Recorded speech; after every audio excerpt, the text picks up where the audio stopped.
Amados, lemos em Romanos capítulo 8 e versículo 28. Quando na inspiração de Deus, pela instrumentalidade do Espírito Santo, Paulo faz a seguinte declaração: todas as coisas contribuem para o bem daqueles que amam a Deus. E a pergunta é: quando? Quando todas as coisas contribuem? Quando todas as coisas contribuem? Glória a Deus.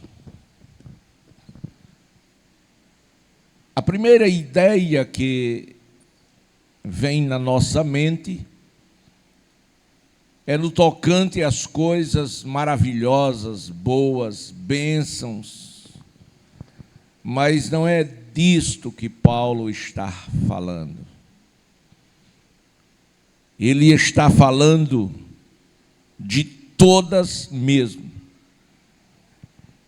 E esta palavra todas, no latim, ela fala de algo que é total, é totalidade, é íntegro, é completo.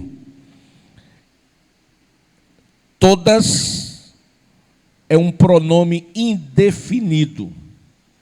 Tanto pode ser coisas boas como coisas ruins, conforme eu já havia dito. Quando nós vamos para o contexto, que eu quero que você tenha a Bíblia aberta, do capítulo 8, no versículo 26, diz: também o Espírito, vírgula.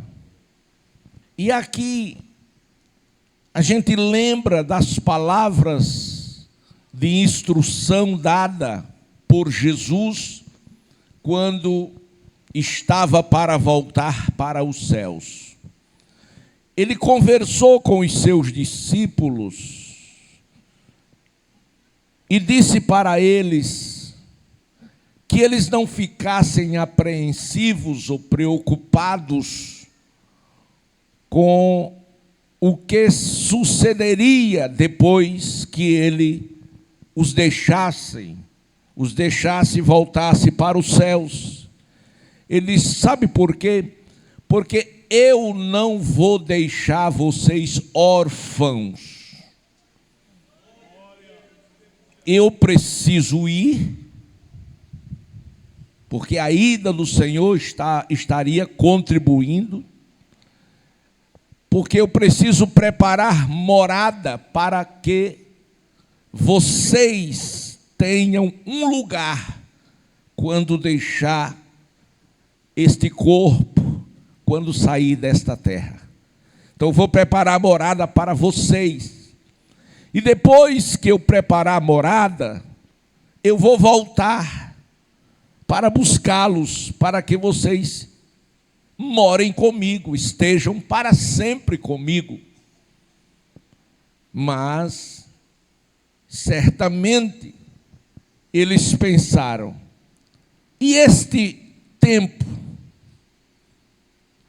entre esta promessa e esta vinda, o que pode acontecer conosco?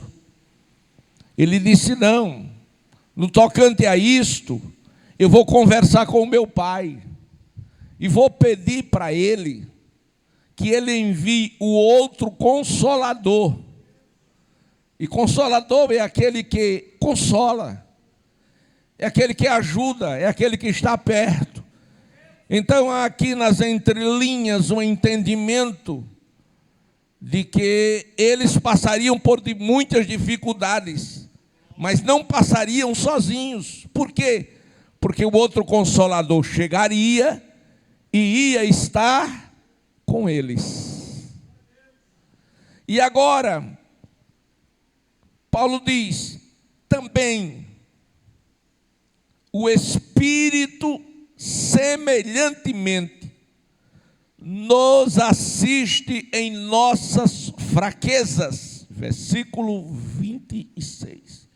Porque não sabemos orar como convém, mas o Espírito intercede por nós sobremaneira com gemidos inexprimíveis. Glória a Deus. Então, chegamos agora do século I, do século I para o século XXI. E pairamos para pensar em algo muito importante. Jesus foi para os céus.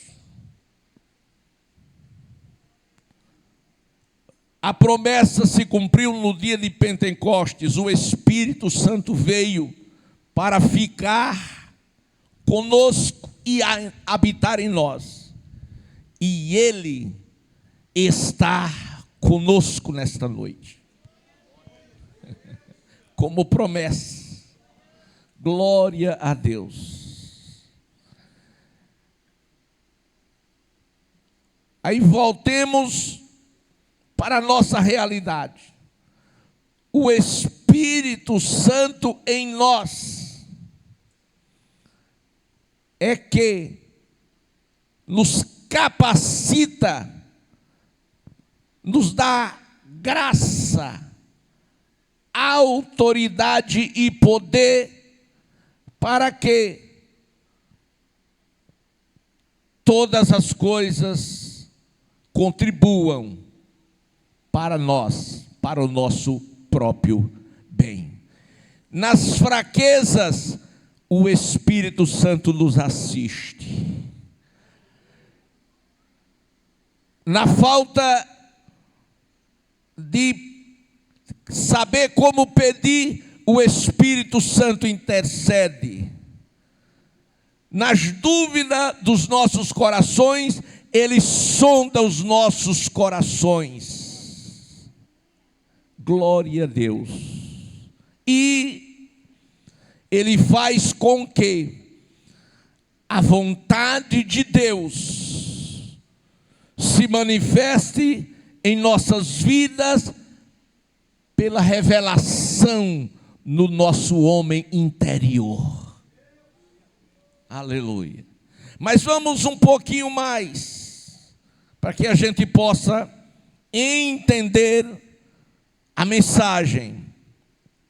Disse Paulo: porquanto aos que de antemão conheceu, também os predestinou para serem conforme a imagem do seu Filho, a fim de que ele seja o primogênito entre muitos irmãos.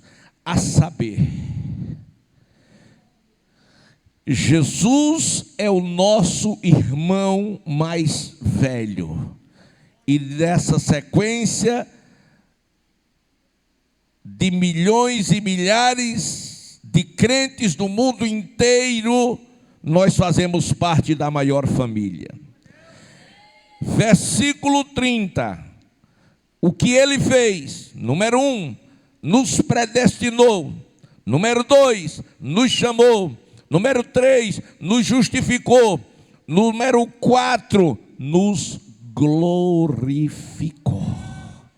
Isto fez Jesus em nossas vidas. E tudo, eu disse, tudo através da pessoa maravilhosa do Espírito Santo que em nós habita. Então nós precisamos conhecer mais o Espírito Santo e ter um melhor relacionamento com Ele, com uma pessoa que fala, que conversa, que responde, é a pessoa do Espírito Santo. Porque somente assim nós vamos entender como todas estas coisas podem sim contribuir conosco. Então vamos agora ter uma visão mais ampla daquilo que contribui para o bem daqueles que amam a Deus. Quando nós olhamos, nos deparamos com Juízes capítulo 6, versículos 1 ao 10, nós encontramos um povo que não era qualquer povo, era o povo de Deus. E este povo estava em muita dificuldade. Juízes capítulo 6. Este povo esteve durante 7 anos, não foram 7 meses nem 7 dias, mas 7 anos, subestimado, escondidos, morando em cavernas, nas mãos dos seus inimigos. Parecia que era um povo que não tinha ninguém ao seu favor. Aquele povo, meus amados irmãos, estava, Juízes capítulo 6, versículo 2, diz que sobre eles prevalecia o domínio dos midianitas, e por causa deste domínio dos seus inimigos, eles cavaram covas que ficavam nos montes, fizeram cavernas e fortificações para se esconderem, para escapar com vida. Aquele povo que semeava, que trabalhava, que dava duro, mas quando vinha a colheita, os midianitas, os amalequitas, subiam do Oriente contra eles, se acampavam ao redor da terra e destruía toda a lavoura, toda a plantação, acabava com as ovelhas, com o gado, com os jumentos. Eles eram como gafanhotos, eram multidões que vinham, e aquele povo agora não tinha como sair daquela situação. De sorte que, no versículo 6, diz que o povo ficou debilitado, que o povo ficou desesperado e passando fome. Glória a Deus. A presença do inimigo ou dos midianitas na vida de Israel era como a presença de demônios na vida de muita gente, de muitas famílias, de muitas pessoas. O desespero era muito grande.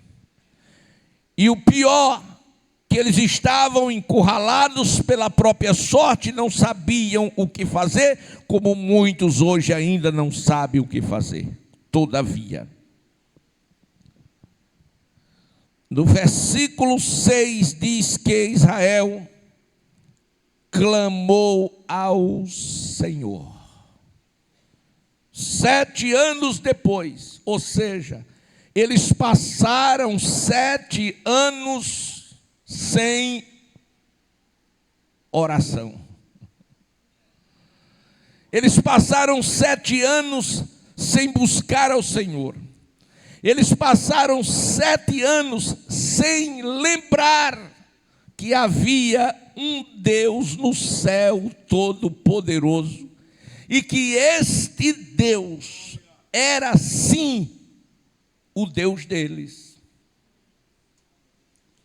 A Bíblia diz, irmãos, que o diabo, ele cega o entendimento do homem para que eles não compreendam. Você já viu uma pessoa que envereda pelo caminho do álcool, se torna um alcoólatra? A pessoa que envereda pelo caminho das drogas. Ora, num tempo em que nós vivemos de alta tecnologia, de conhecimento, qualquer criança de 6, 7 anos, 10 anos, sabe tudo que precisa e quer saber através das redes sociais, da internet, do Google.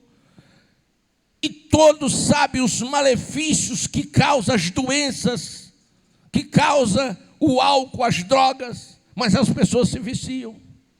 Por que fazem isso? Porque entra para ter uma pequena experiência, para dar o primeiro trago, e sabe que sua vida vai ser acorrentada, vai ser marginalizado, e o destino é cadeia ou morte. Por que fazem isso? Porque o diabo não está para brincadeira, e ele cega o entendimento do homem para que ele não veja. Tapa os ouvidos para que eles não ouçam, porque o evangelho está em todos os lugares, nas ruas, nas praças, nas rádios, nas televisões, nas redes sociais.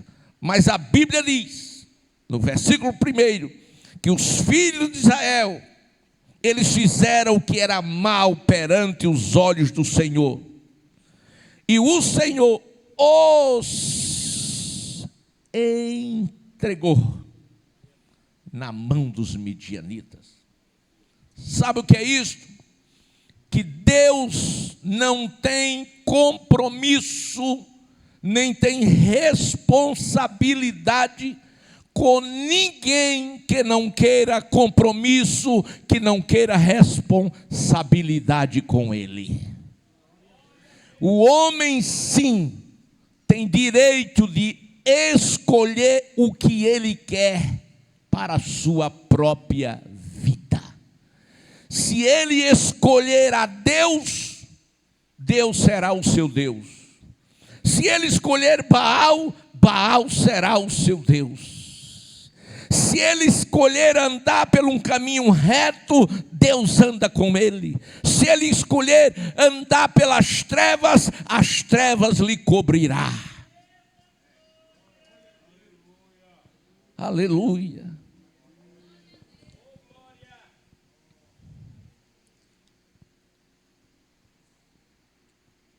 Quando o povo lembrou, eles clamaram. E quando eles clamaram, Deus ouviu. Porque Deus não é surdo. Deus ouve.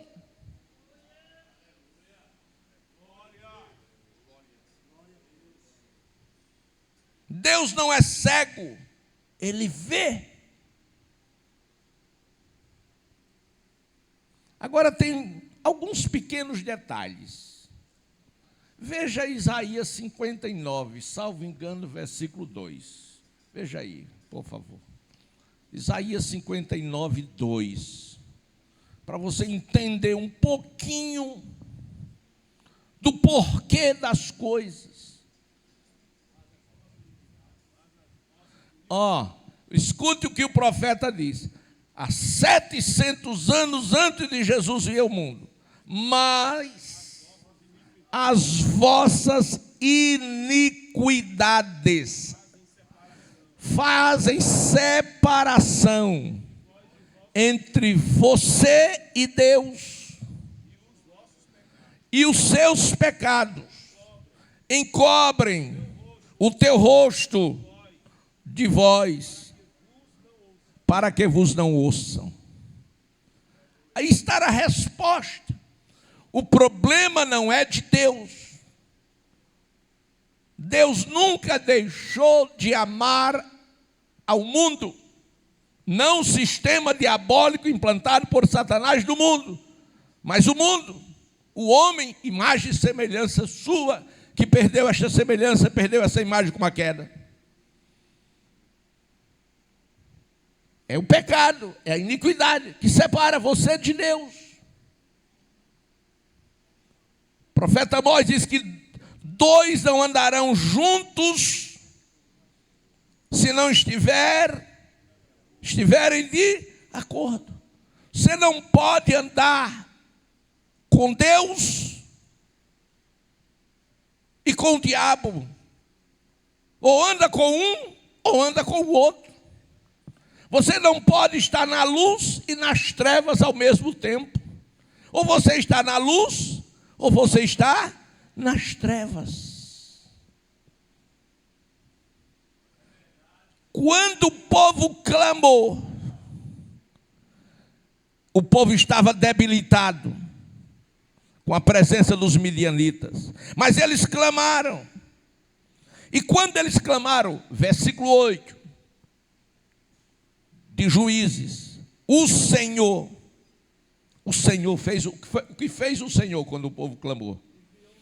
Ele enviou um profeta. Ele não veio. Ele não precisa deixar o céu para vir aqui resolver o seu problema. Não. Aqui tem os profetas. Você lembra da parábola do rico e do Lázaro? O rico, depois que morreu, depois que foi para o inferno, aí ele acreditou que o inferno existia. Por quê? Porque quando ele estava vivo, pastor Hernandes, certamente alguém falou do inferno. Ele disse, é besteira, inferno é aqui mesmo. É o que muitos dizem. Você que está me ouvindo na sua casa, onde você estiver, você pode ser uma dessas pessoas que dizem, é céu e inferno, é tudo aqui mesmo. É coisa nenhuma. Aquele rico pensava assim, mas quando ele chegou lá, ele disse, rapaz, não é que existe mesmo. E eu nem acreditava. Mas para ir para o inferno, já diz o pastor Cláudio Duarte, você não precisa ter fé, não precisa acreditar. Para ir para o inferno não precisa nem ter fé, nem acreditar. Aleluia. Agora, para ir para o céu, só vai se crer. Aleluia. E obedecer a palavra. Mas para o inferno não precisa de fé, não. Glória, morreu. Chega lá. Glória a Deus. Aleluia. Então, aquele rico, quando chegou no inferno, aí ficou bonzinho. Lembrou dos seus irmãos. E disse, pai Abraão, eu tenho lá na terra 5 irmãos. Mande alguns dos mortos e ter com eles lá. Disse, não pode não. Quem está desse lado não pode ir para o outro lado não. E quem está lá não pode vir para cá. Lá, mas eu quero que eles não venham para este lugar que eu estou. Por quê? Porque ele sabia que o mesmo estilo de vida que ele vivia, os seus irmãos continuavam vivendo. A mesma fé que ele tinha de não crer no inferno, os seus irmãos também tinham. Ia ser surpreendido porque ia lá, para lá também. Ele ficou bom, quis até evangelizar no inferno. Aleluia. Aí ele diz, não, lá, eles têm os profetas, que eles ouçam os profetas lá. Aleluia. Então você aqui tem os profetas de Deus, que fala a palavra de Deus, que fala a Bíblia como ela é, não a palavra light, as palavras de autoajuda, a palavra que massageia o ego. Jesus te ama. Aí você chega para um camarada com a vida toda desmantelada e diz, Jesus te ama. Aí ele diz, e te ama também. Estamos no mesmo páreo, conversa. Jesus lhe ama, eu sei que lhe ama. Agora, aborrece e odeia o pecado que está na tua vida. Escute uma verdade que talvez você nunca ouviu. Você sabe que no Calvário, quando Jesus Cristo disse, Pai, Deus, não chamou de Pai, disse, Deus meu, por que me desamparastes? Por que Jesus agora não chama Deus de Pai, chama de Deus meu? Porque sobre ele carregou todos os meus e os seus pecados. E quando ele colocou sobre ele os meus e os seus pecados, aí não veio sobre ele o amor de Deus, veio sobre ele a ira de Deus. De sorte que o escritor aos Hebreus diz: ele, Deus, não poupou nem mesmo o seu filho. Por quê? Porque Deus odeia o pecado. Glória a Deus. Aleluia. Glória, glória e glória. Então escutem. Quando o profeta Deus envia, versículo 8, ele diz: assim diz o Senhor, Deus de Israel: eu é que vos fiz subir do Egito e vos tirei da casa da servidão. Vos livrei das mãos dos egípcios e da mão de todos quantos vos oprimiam. Expulsei de diante de vós e vos dei a sua terra. E disse: eu sou o Senhor vosso Deus. Não temais os deuses dos amorreus, em cujas terras habitais. Contudo, eu gosto desse contudo. Contudo, disse o profeta, não destes ouvidos à minha voz. Aleluia, aleluia, aleluia. Não destes ouvidos à minha voz. Mas qual é o nosso tema? Qual é o nosso tema? Todas as coisas contribuem para o bem dos que amam a Deus. Israel havia esquecido de Deus. Israel fez coisas abomináveis ao Senhor. E o que foi que Deus fez? Os entregou nas mãos dos midianitas. Por quê? Porque aquilo seria bom para Israel. Sofrer não é bom. Sofrer é bom. Parece um paradoxo, mas não é. O salmista Davi diz: foi-me bom ter sido afligido para aprender os teus estatutos. Às vezes é necessário Deus permitir um grande mal na vida de um servo seu. Por exemplo, perder o emprego, deixar ele na lona, no pó, levar ele a um hospital no leito de dor, ouvir a sentença de um médico desenganado, não tem cura. Aleluia. Aí ele acorda para uma realidade: vou morrer. E agora? Quando ele teme, se assombra com a morte e se pergunta: e agora? É porque a convicção de ir para o céu desapareceu. E se não vai para o céu, não existe outro lugar para ir. Só existe dois, ou em cima ou embaixo. Aí eu pergunto: foi ou não foi bom ele ter parado no hospital, morrendo, infartado? Foi. Por quê? Porque sua alma escapou da morte eterna. Porque morte é apenas separação. Morte é algo muito superficial. Agora, a morte eterna não. É diferente. É como vida. É superficial, é algo passageiro. Mas vida eterna é diferente.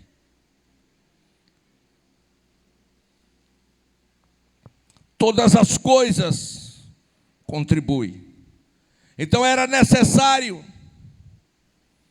que Israel fosse oprimido pela mão dos midianitas, para lembrar que havia um Deus no céu todo-poderoso que os amava, mas eles não deram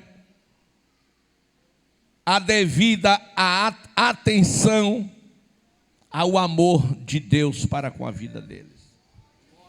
Eu costumo dizer que muitas pessoas só sabem o valor das coisas que possuem, das coisas que têm, quando as perdem.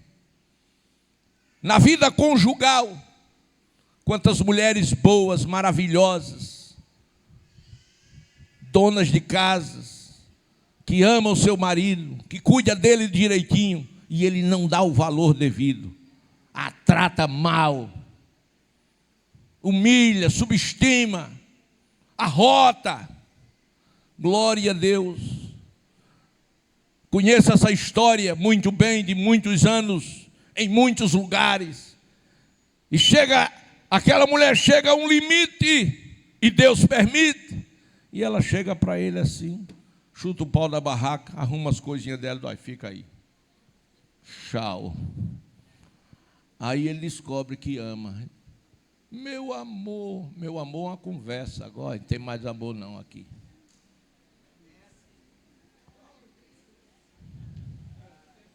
Aleluia.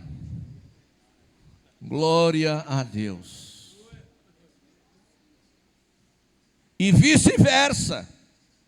E vice-versa. Quantas mulheres têm seus maridos bons donos de casa, trabalhador, se arrebenta para dar o melhor para a sua família, dentro da sua possibilidade, da sua condição. E ela fica...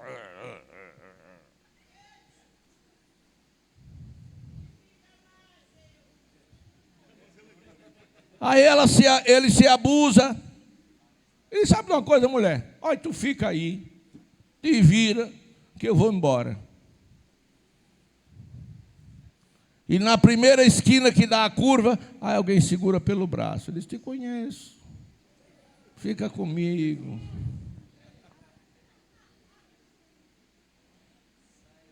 Valorize as coisas que Deus te confiou, que Deus te entregou.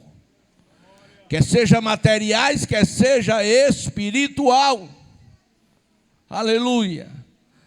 Todas as coisas contribuem para o bem daqueles que amam a Deus. Amém. Meus amados irmãos, vamos falar agora, vamos entrar na parte jurídica. Vamos falar agora de leis. Vamos falar agora de decretos. Aleluia. E a Bíblia fala dessas coisas. A Bíblia fala de tudo, irmão, tudo. Tudo que você pensar. E até ainda o que não pensou está na Bíblia. Vamos a Daniel. Livro do profeta Daniel. Capítulo 6.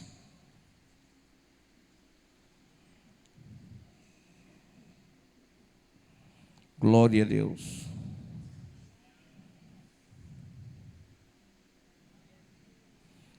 Seis e 7. Então, versículo 7 de Daniel, capítulo 6. Todos os presidentes do reino, os prefeitos e satrapas, conselheiros, governadores, concordaram em que o rei estabelecesse um decreto e faça firme o interdito que todo homem que, por espaço de 30 dias, fizer petição a qualquer Deus ou a qualquer homem, a não ser a ti, ó rei, seja lançado na cova dos leões. Isso era uma lei, era um decreto dos medos e persas. Aleluia. Quem criou esta lei? É a primeira pergunta. A segunda, qual foi a intenção ou o propósito desta lei ter sido criada? E a terceira é: qual em que ela podia contribuir para o bem dos que amavam a Deus? Porque em toda nação tem quem ame a Deus, como tem quem aborreça a Deus, como tem quem é neutro. Toda nação tem. E tem aquele que é zero. Que é zero entre aspas, tecnicamente, mas espiritualmente ou está de um lado ou está do outro.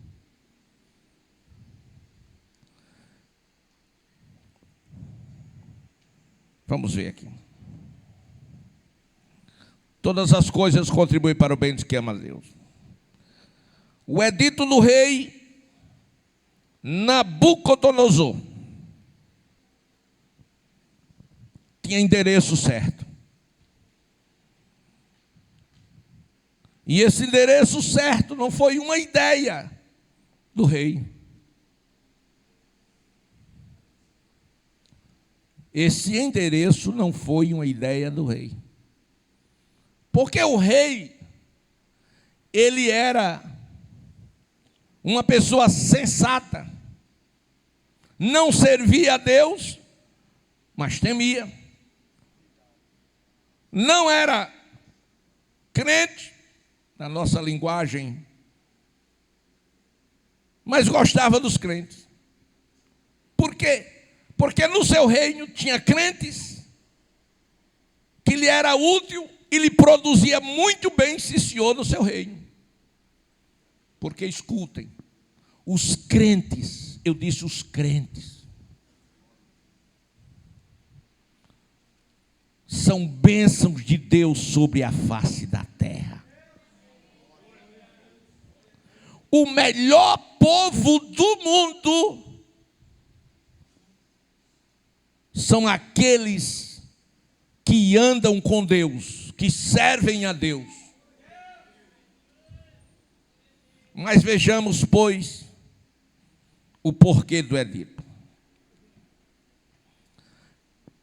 Pareceu bem, versículo 1, pareceu bem a Dario constituir sobre o reino 120 satrapas que estivesse por todo o reino. Sobre estes 120, 3 presidentes, dos quais Daniel era um deles. Estes satrapas davam conta para o rei, não para que o rei não sofresse dano. Então, o mesmo Daniel se distinguiu destes presidentes e satrapas, porque nele havia um espírito excelente. E o rei pensava em estabelecê-lo sobre todo o reino. O problema começa aí.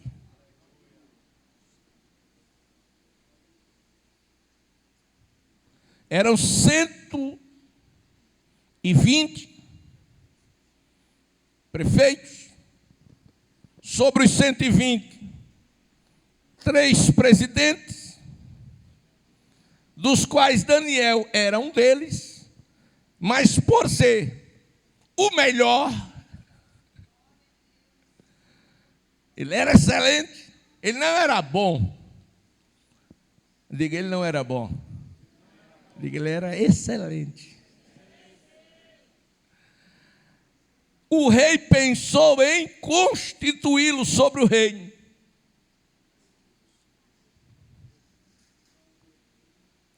Aleluia.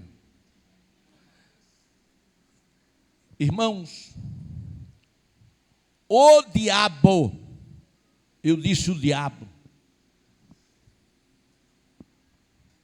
ele não quer o povo de Deus como cabeça, em lugar nenhum.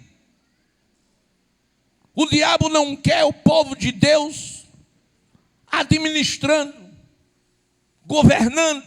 Eles não querem. Por quê? Qual o motivo, se eles são tão bons? É por causa da verdade.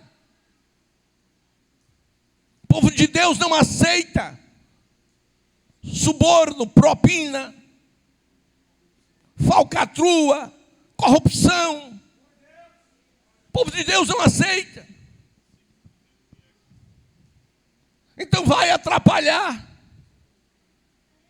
Quem tem o espírito excelente pode atrapalhar. E aqueles que tinham cargos elevados ficaram com medo. Disse, se ele for governar sobre nós, a gente não pode continuar com os nossos projetos. Vai por água abaixo. Não vai sobrar nada para a gente. Então vamos ver. Inveja. A inveja foi o pilar. Versículo 4. Os presidentes e os satrapas, juntou os dois grupos, procuravam ocasião para acusar a Daniel a respeito do reino.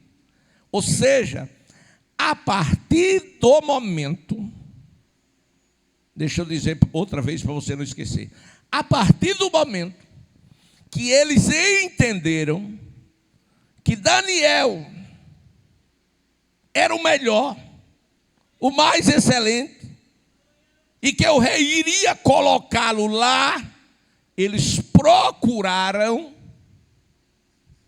achar alguma coisa que desabonasse, sim, a sua conduta moral ou a sua conduta espiritual.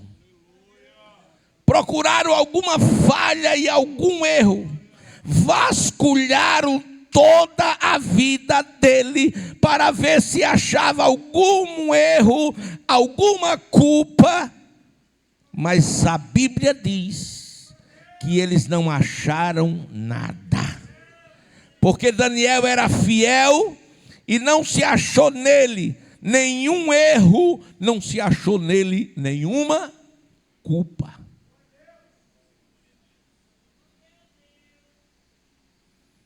Versículo 5. Disseram, pois, estes homens, nunca, diga nunca, nunca mesmo, nunca acharemos ocasião alguma para acusar este Daniel, senão a procurarmos contra ele na lei do seu Deus. Aí eles apelaram.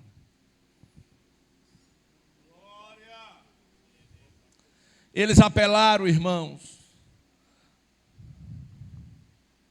Aleluia. E o que acontece? E eles acharam. A Bíblia não diz que todas as coisas contribuem? O que eles acharam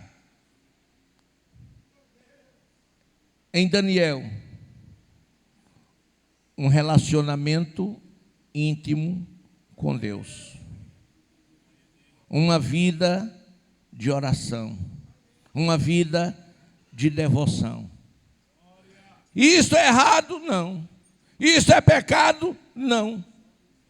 Mas, através disto, a gente cria uma lei, proibindo ele fazer isto. Porque ele não fazendo isto,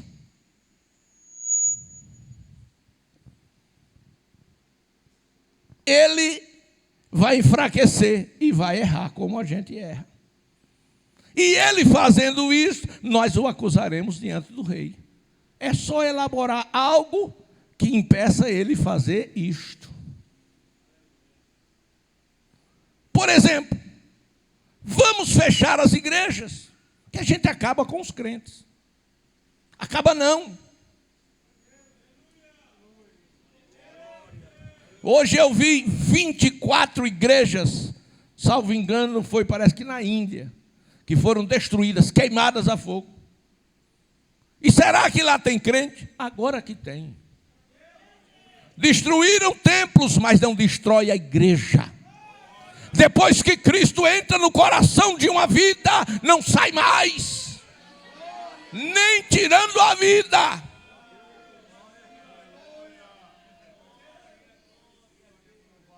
Oh, glória. E aí se criaram uma lei.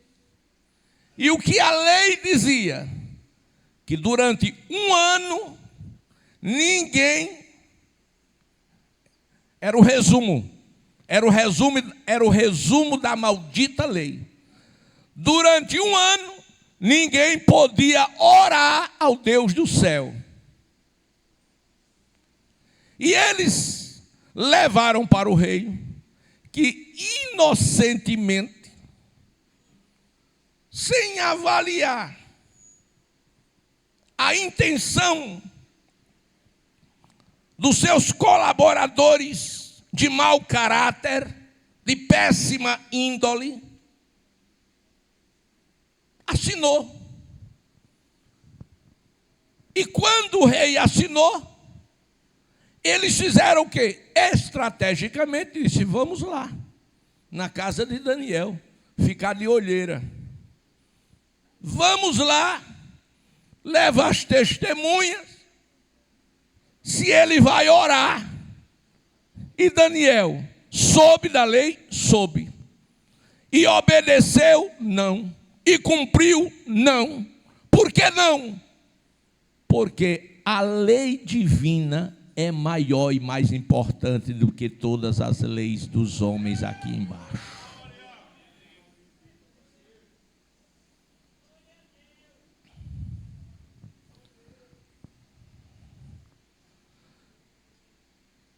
Jesus disse: se alguém mentindo disser todo mal contra vós, exultai-vos e alegrai-vos, porque grande será o vosso galardão nos céus. Dê uma festa. Quantas vezes nós somos vendidos, colocados na vitrine de Satanás?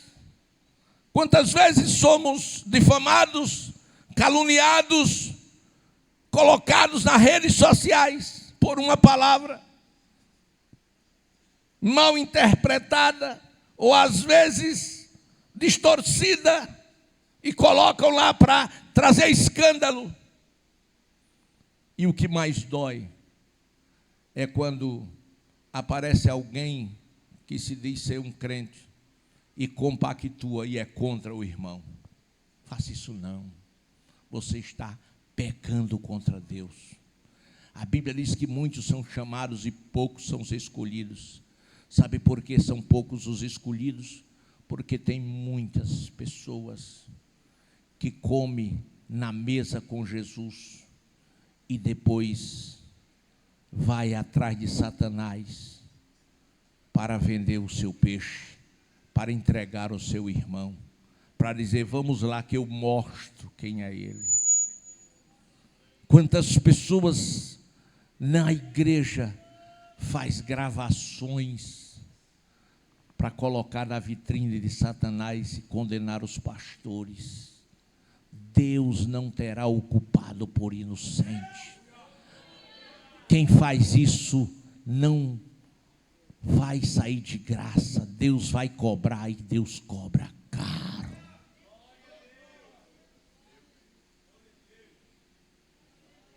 Glória a Deus. O edito do rei Nabucodonosor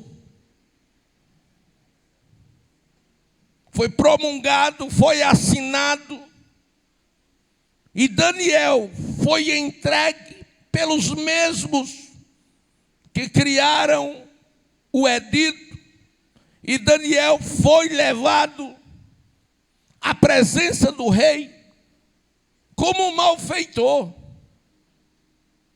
como um desobediente, como um rebelde. Mas será que Daniel era aquilo? Não. E eles sabiam? Sabiam. Mas aqueles homens morreram. E Daniel morreu também. Mas aonde estão aqueles homens hoje? Ardendo nas chamas quentes do inferno, que nem o bicho morre. E Daniel no céu. Mas escute, todas as coisas contribuem para o bem daqueles que amam a Deus. E em que aquele edito contribuiu na vida de Daniel? Aleluia. Primeiro, contribuiu para mostrar aquele império a grandeza do Deus de Daniel. Segundo, contribuiu para mostrar a fidelidade de um homem de Deus. Terceiro lugar, contribuiu para provar que nem mesmo em uma caverna de leões famintos, Daniel não foi destruído. Aleluia. E muito mais, Deus não deu livramento a Daniel da cova. Deus deu livramento a Daniel na cova. E o maior milagre não foi a boca do leão ser fechada pelo anjo. O maior milagre foi um ancião de 86 anos, numa queda livre de mais de 6 metros de altura, ser jogado. Não colocaram ele assim não, desça Danielzinho devagarzinho, não, jogaram. O ódio era muito, jogaram. E um ancião nessa idade, você sabe a formação óssea como está, mas ele chegou inteirinho da Silva, não aconteceu nada, porque a mão de Deus estava sobre ele. Levante a mão e glorifique este Deus. E ali foi provado que o Deus de Daniel era sim o verdadeiro Deus. E agora houve outro edito que todos tinham que, a partir daquele momento, servir ao Deus de Daniel. Como dizia minha avó, o diabo pensou que se benzeu, quebrou a cara.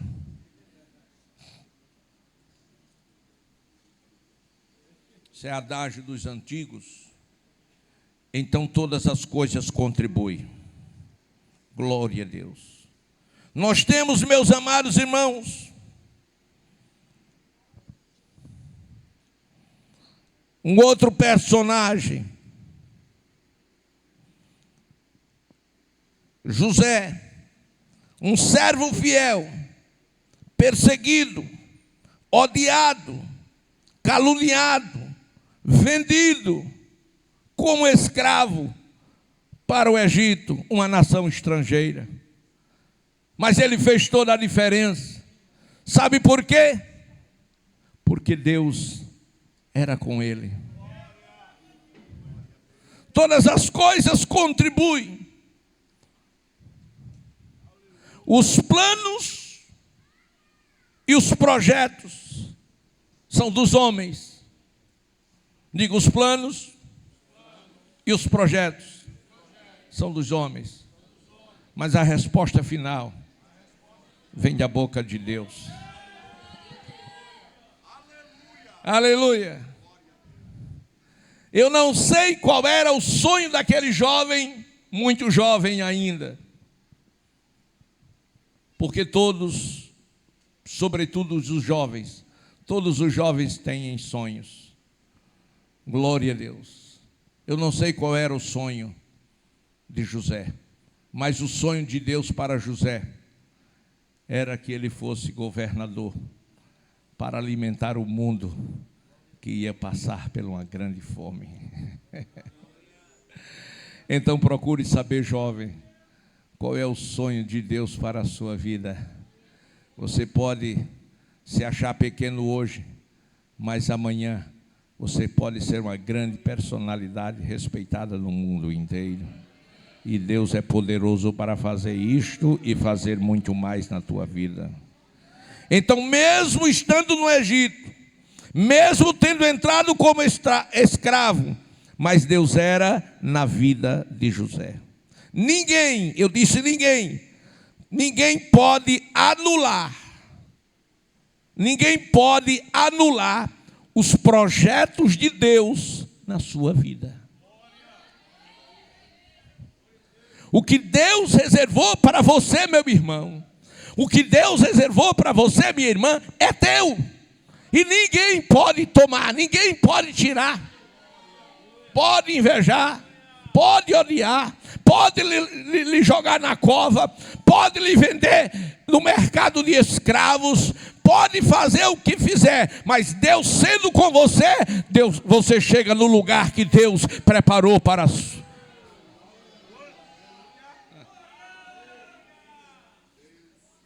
Agora interessante, José passou pela casa de Potifar, pela prisão. Ele saiu passando por muitos lugares. Por quê? Para que ele pudesse governar o Egito, ele precisava conhecer o Egito, por dentro e por fora. Aí foi por isso que Deus, todas as coisas contribui. Deus disse, não, José, você precisa passar na casa dos príncipes administrando. Se você fizer uma boa administração lá, aí você vai indo muito bem. Glória a Deus. Aleluia. Aí o que Deus fez? O tempo dele terminou na casa de Potifar. O tempo terminou. Mas José não ia sair, nem Potifar ia tirar. Como ia tirar um mordomo como aquele? Não tiraria de jeito nenhum. Aí Deus fez o quê? Deus permite, Deus não dá o mal. Deus permite que o cão entre na mulher de Potifar, e a mulher de Potifar quer agarrar José, pulso. Sai para lá, doida. Vai-te embora. Glória a Deus. Aí ela calunia José, aí joga José na cadeia. Diz, pronto, José, eu quero ver você administrar agora bandido. Quero ver como você se sai administrando bandido, céu, lá dentro da cadeia. Aí ele administrou muito bem, terminou sendo chefe. Glória, porque Deus era com ele. Então ele precisava ser o quê? Governador. Então tinha que conhecer todos os lugares. E ele passou, e aonde passou, a mão de Deus foi com ele. Não importa onde você passa, não importa se passa pelo desemprego, se passa pelo hospital, não importa por onde você passa. O importante não é por onde você está passando, o importante é onde você vai chegar.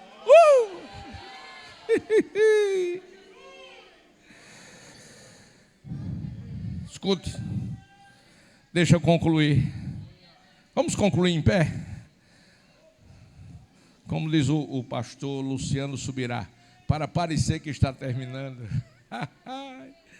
Oh glória!